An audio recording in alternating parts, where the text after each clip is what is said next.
Hello, YouTube friends.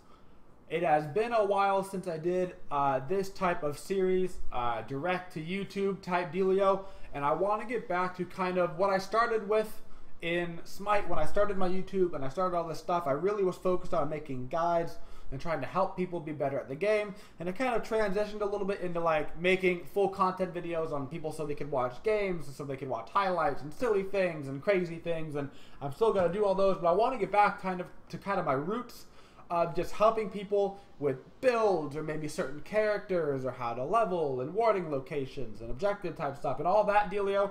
So I want to get back into it with a very basic video to help you support players out there, or in general for anybody that gets thrown into the support role, whether it be in casuals or ranked. Everybody ends up there at some point, and a lot of times people don't even know what to do. So this video is simply going to cover the very, very basics of the immediate start to your build and why you're going to do that immediate start to your build. So for support, you are literally 100% of the time, don't worry about it. This is going to be your starting build coming out of the fountain. You're going to get Watcher's Gift. You're going to get tier 1 boots. And then you're going to get an assortment of potions. Now, if you don't go out and put a ward at level 1, that's okay. You don't always have to, but you can. If you don't put out a ward, you're going to be able to get 4 of each potions, or 5 and 3. For most characters, you're going to want to go 5 health potions and 3 mana potions. A couple exceptions, Sylvanas, you may even want to go 3 health, 5 mana. Guan Yu, I would go 4 and 4. So you'd want to factor that in. But for most characters, you're going to need the health a lot more than you're going to need the mana, especially with the regen that you're getting with Watcher's Gift. With the Watcher's Gift, the reason why you get it over every other item, a lot of new players to support love to get the Mark of the Vanguard at a very basic level. They see it, they go, oh, it's tanky, it gives me more health, I take less damage. Great. Well, while it's actually not a bad item, it's actually usually not a bad item when you're running a Guardian in the solo lane. We've seen people playing Kabrakan actually in the SPL pulling out things like Mark of the Vanguard. But for support, what you really need from this Watcher's Gift is 2 things. 1, it gives you 4 bonus gold for not getting last hits, which is great. You give the last hit to your ADC, so they get the full gold from that. Of course, I'm remaining idle. And then you get 4 bonus gold for not getting it, so just bonus gold period. And even more important than that is the plus 10 health and mana for every last hit you don't get. So that way, every wave, you're healing upwards of 60 health and 30 mana every single wave, just pure sustain coming from that, and then it gives you, the other things, but that's what's most important. That's what you're starting on every sport all the time. Don't worry about it. For your level 1 active, you're going to have a couple options here on support. The most popular options right now are, for the most part, sprint and weakening. If you're going against a very aggressive composition, or if you are an aggressive composition, I recommend the weakening. So if you are or they're going to go weakening, I should say. If you're a Sobek, or if you're, what else is super aggressive? Even a Kabrakan in lane, anything that's going to be able to be looking for kills, a lot of the times you're going to want to go to the weakening curse. It's either going to force out an opponent's beads on a weakening curse, which is great because then you can CC him to death, or they're going to have to use an active themselves, like a Heavenly Agility, to get out of there, or you simply kill them. If you're going against an aggressive comp, you want to assume they're going to have the Weakening Curse, and you're going to want to get the Heavenly Agility.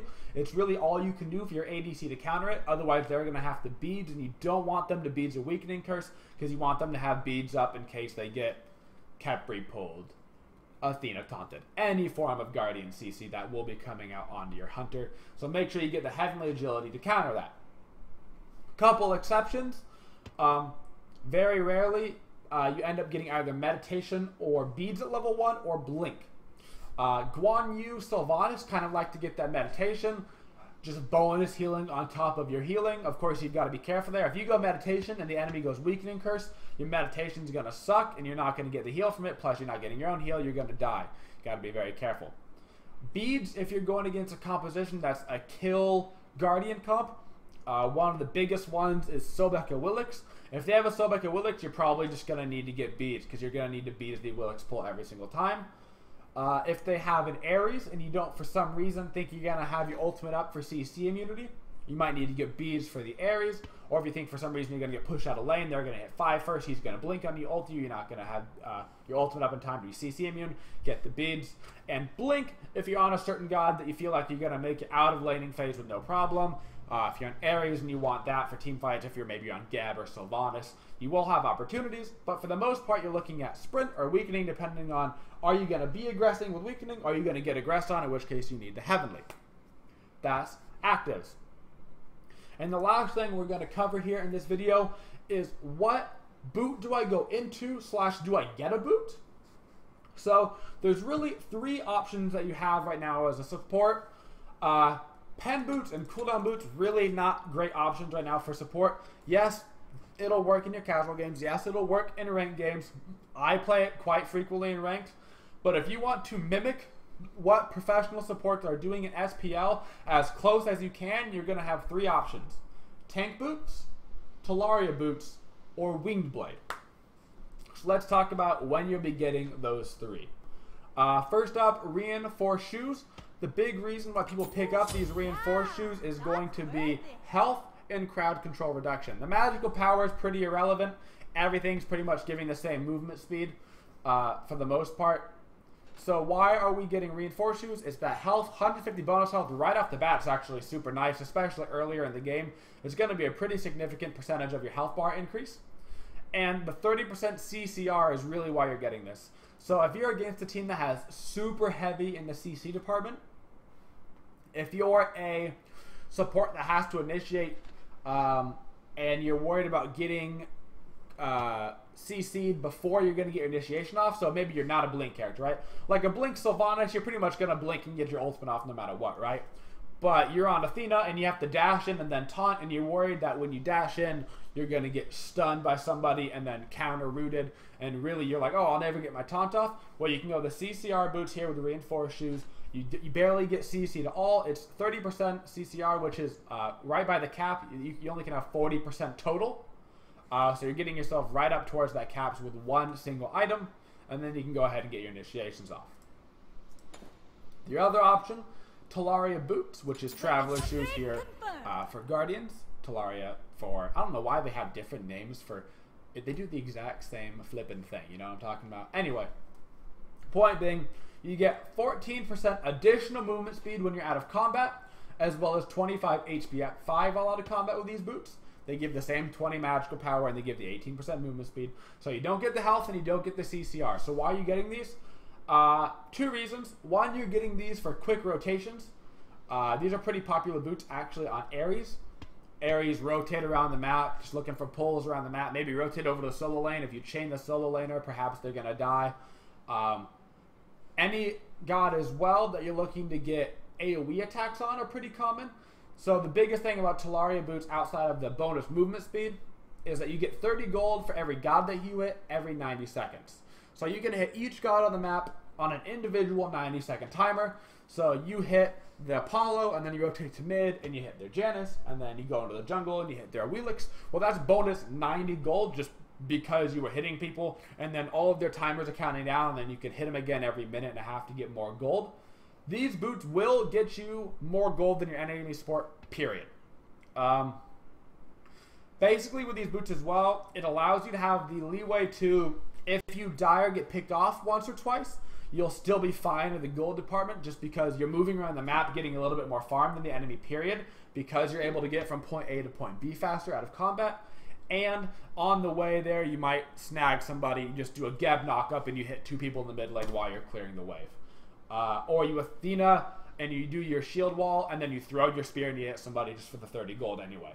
A lot of options like that to look towards, and that's basically why you'd want to get those. If you want to get a little bit of a gold lead, because you get the gold lead, maybe you get your Salve a little bit early. Congratulations, you got your Salve. Okay, now you need to get your Heartwood a little bit early.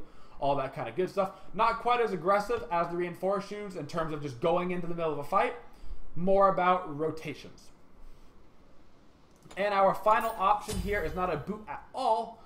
It is going immediately into Wingblade. So what are the pros and cons of Wingblade? Biggest pro is that holy moly bajolies, you get a lot of health. You get CCR. Not as much CCR as reinforced greaves, but still 20%, which is great. You only get 10% movement speed, but you have boost 1 already, so it's okay. So you're still going to have about 18%, which means you're going to have 16%. So you're only 2% short of having normal boots, which is not a big deal at all. But most importantly, you get attack speed. Who cares? Unless you're on Ymir, it's really irrelevant. The reason why you get wing blades is because of the passive. When you're hit by a slow, instead of being slow, you get immune to slow, and your movement speed's increased by 20% for 4 seconds, and it can proc every 30 seconds, so it procs a lot. This will be a little bit more expensive than going straight into boots. If you look at your boot options, the most expensive is pen boots at 1300, and you're just looking at the cheaper ones, 1150, 1100. The wing blade's going to set you back a full 1850. This means you will be getting to your core items a little bit slower, whether it be Sovereignty, Heartwood Amulet, Hide of the Urchin, whatever it may be. So that is a downside. But the real reason why you're getting this item is against super, obviously, slow-heavy comps, or against very specific gods that destroy support if you don't have this item. Number one, namely, who you're probably seeing a little bit more often now, being Nemesis. If you're going against a Nemesis as a support player, it's really heavily favored to go this wing blade route, because if you don't go wing blade, you're going to get ultied on cooldown and you're going to be in a whole bunch of trouble, because she's taking away 50% protections at level 1, not to mention she has 2 forms of slow, and you're going to be a sitting duck as a guardian with no protections. So you get this wing blade. If she ults you, you just walk right on out with your increased movement speed, and she can't slow you with their secondary slow on her 2 for 4 seconds, which means you should be able to walk right out scot-free. A couple other big cases. You may not see so much Arachne's, but Arachne actually destroys support with her webbing. Great item to get against her. A couple others that you can think of as well. But for the most part, get it against heavy slows, comps, or those very specific gods that you know are going to camp you and kill you, like Nemesis. So guys, that was just a quick little tutorial here on some of the reasonings on what you want to be doing at the very, very start of the game for support. I'm hoping to get these videos out once a week, twice a week if we're pushing it, but probably just once a week, going over generic things, you know, little build intros, maybe what you're looking for in the mid game, your core build, situational late game, warding locations, where to stand for objectives, all kinds of cool stuff coming out, guys. I'm hoping to get back towards these tutorial-like videos. Hope you guys learned something here today, or maybe you knew some of this stuff, but it kind of reiterated, kind of like, hey, I actually am doing the right thing. But thank you guys for watching the video, and please, if you want to support the channel, you can like, comment, and subscribe, guys. Subscribing is a great way to help support the channel. Thank you for watching, and always have a twitching day, y'all.